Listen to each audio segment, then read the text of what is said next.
Selamat siang semuanya. Saya Maria Irma yang akan menjadi moderator hari ini pada topik proses berpacaran menurut Alkitab. Ya, tetapi di sini saya tidak sendirian. Saya juga ditemani oleh dua pembicara cantik nih, yaitu Kak Angelika dan juga Kak Fediliani atau Kak Ming nih. Halo Kak Rika, halo Kak Ming. Hai semuanya. Hai, hai. Halo Kak, ya gimana nih kabarnya nih Kak Lika dan juga Kak Ming? Ya puji Tuhan baik ya. Baik nih, Kak. Ya puji Tuhan ya, kakak-kakak ini masih dalam keadaan yang baik. Ya, jadi di sini kita mau apa sih Kak? Sebenarnya kok kita dikumpul jadi satu di dalam Zoom ini? Ya, jadi hari ini kita tadi sudah disinggung akan membahas topik proses berpacaran menurut Alkitab.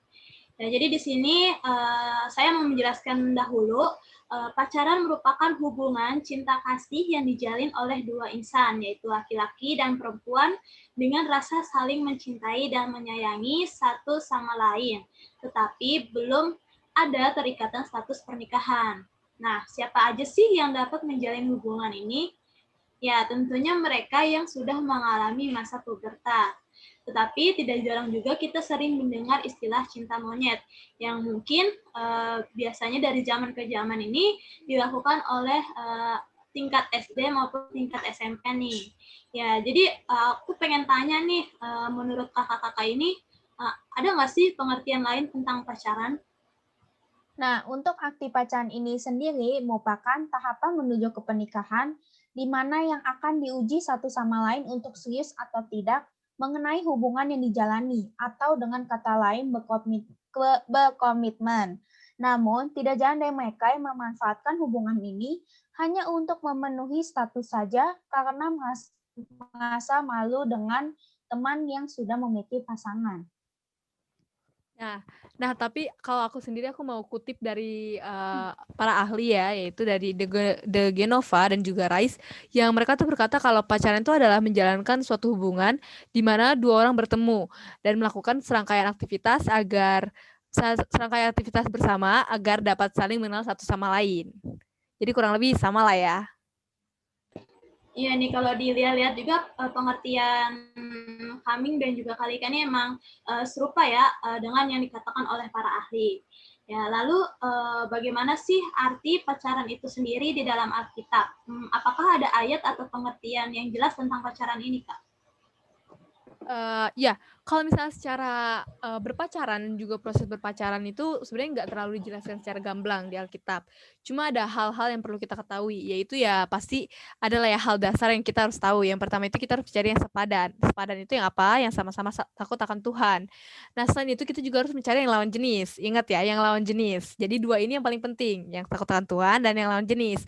Nah, selain itu apa lagi sih? Nah, kalau misalnya untuk berpacaran sendiri, sebenarnya sih pasti kayak bingung gak sih sebenarnya pacaran yang menurut Alkitab tuh gimana? Tapi sebenarnya kalau kita telusuri lagi, ada hal-hal yang sangat mendasar yang harusnya kita tahu.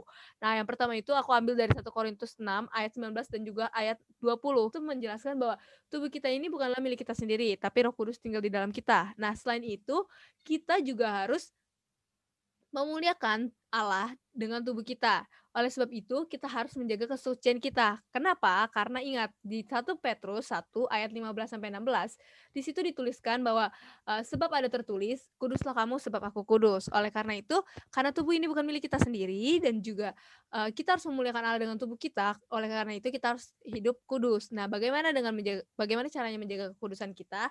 Yaitu kita buka di 1 Korintus 6 ayat 9. Orang cabul, menyembah berhala, orang berzina, banci, orang pemburit, pencuri, orang kikir, pemabuk, pemfitnah, dan penipu itu tidak mendapat bagian dalam kerajaan Allah. Oleh karena itu, kita harus menghindarkan diri kita dari percabulan dan juga perzinahan.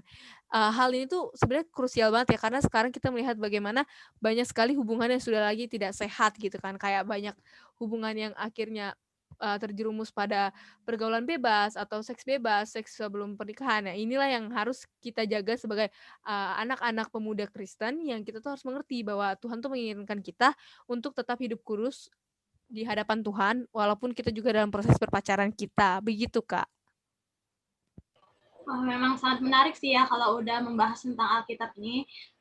Ya terima kasih nih buat Kalika yang udah menjabarkan kepada kita mengenai pacaran melalui Alkitab. Ya, jadi teman-teman memang tidak ada pengertian secara khusus di dalam Alkitab tentang pacaran itu. Tetapi ada beberapa ayat yang bisa kita jadikan pegangan nih untuk menjalin sebuah hubungan dengan pasangan kita.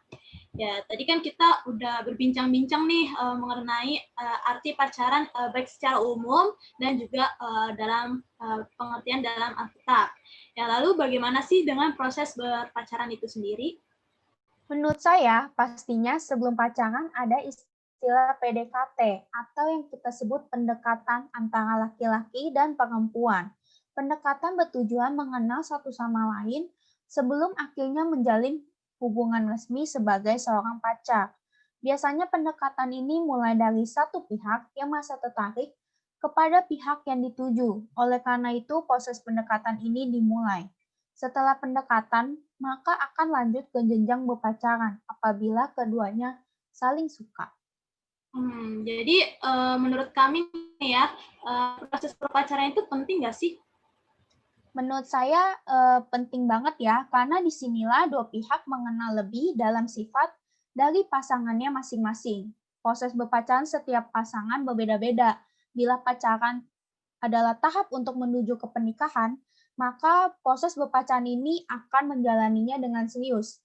Lain halnya dengan mereka yang berpacaran untuk mencari kesenangan semata atau pengakuan dari orang lain. Hal yang ditakutkan adalah pasangan tersebut akan terlarut dalam hawa nafsu dan hal-hal duniawi. Dalam Matius 6 ayat 33 yaitu, tetapi carilah dahulu kerajaan Allah dan kebenarannya, maka semuanya itu akan ditambahkan kepadamu. Mencari kerajaan Allah berarti juga mencari kebenaran-kebenaran Allah, mengutamakan Allah dalam setiap kehidupan, terlebih dalam konteks pacaran.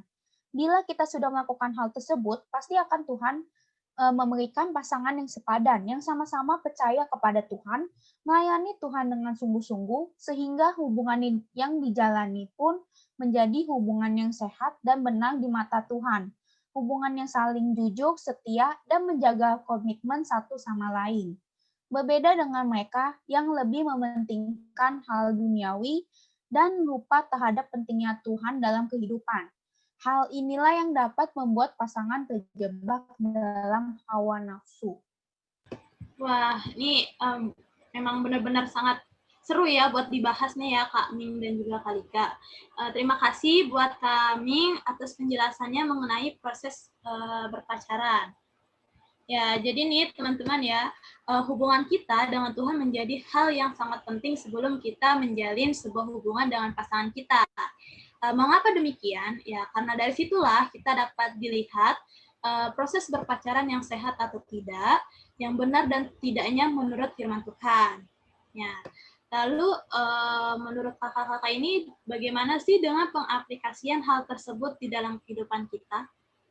Hal yang harus dilakukan untuk bisa berpacaran yang sesuai dengan firman Tuhan sudah pasti dengan cara melihat kepada sumber firman itu sendiri, yaitu Allah. Dengan kita membangun relasi yang dekat dengan Allah dapat membuat kita mengerti maksud Allah dalam kehidupan kita. Salah satunya adalah cara berpacaran dengan benar. Hubungan yang dekat dengan Allah dapat membuat kita secara otomatis melakukan hukum yang Allah tetapkan seperti jujur, setia, dan pengendalian diri yang dapat kita terapkan dalam kehidupan berpacaran, sehingga hubungan kita dapat tetap berada dalam koridor kebenaran Allah. Ya, selain itu kita juga harus belajar setia terhadap perkara-perkara kecil, karena kan hubungan ini kan akan menuju ke pernikahan ya. Nah, yang harus diperhatikan itu kita tuh harus setia pada perkara kecil seperti jujur dan juga bertanggung jawab dengan segala sesuatu. Dengan begitu dapat melatih kita dan membuat kita terbiasa sehingga saat kita menjalin hubungan kita bisa tetap setia kepada pasangan kita, saling percaya satu sama lain dan bertanggung jawab dalam hal yang harus dilakukan gitu. Oh, baik, terima kasih nih buat Kalika dan juga kami yang sudah mau hadir dan juga mau membahas bersama-sama mengenai topik proses berpacaran menurut Alkitab. Terima kasih, Kak. Kasih juga, Kak. Ya, terima kasih juga nih buat Kalika dan Kamin. Ya, jadi teman-teman di sini saya mau coba simpulkan apa yang sudah dua pembicara kita sampaikan. Jadi, pacaran merupakan suatu hubungan yang dilakukan oleh lawan jenis yang saling mencintai dan menyayangi satu sama lain. Dan untuk menjalin sebuah hubungan yang sehat dan yang benar, kita harus melihat ke dalam sebuah kebenaran, yaitu Alkitab. Yang dimana Alkitab juga menjelaskan bahwa kita harus menjaga kekudusan kita dan menjauh dari hal-hal yang merujuk kepada hawa nafsu. Nah, jadi untuk teman-teman perlu dijaga juga nih kekudusannya ya, agar hubungan yang baik dan yang benar, kita juga harus mencari Allah dan kebenarannya terlebih dahulu. Sehingga segala sesuatu akan kembali kepada kehendak Tuhan dan kita akan mendapatkan pasangan yang baik dan benar sesuai dengan kehendak Tuhan. Ya, jadi saya harap teman-teman juga dapat memperhatikan firman Tuhan yang sudah dijelaskan oleh dua pembicara kita pada siang hari ini, dan juga teman-teman boleh pahami lebih lanjut sebelum teman-teman mencoba untuk melakukan proses berpacaran ini. Ya, jadi hanya itu yang bisa kita bahas pada siang hari ini. Sekian dari kita hari ini. Semoga pembahasan ini dapat diterima dengan baik. Saya Maria Irma, terima kasih.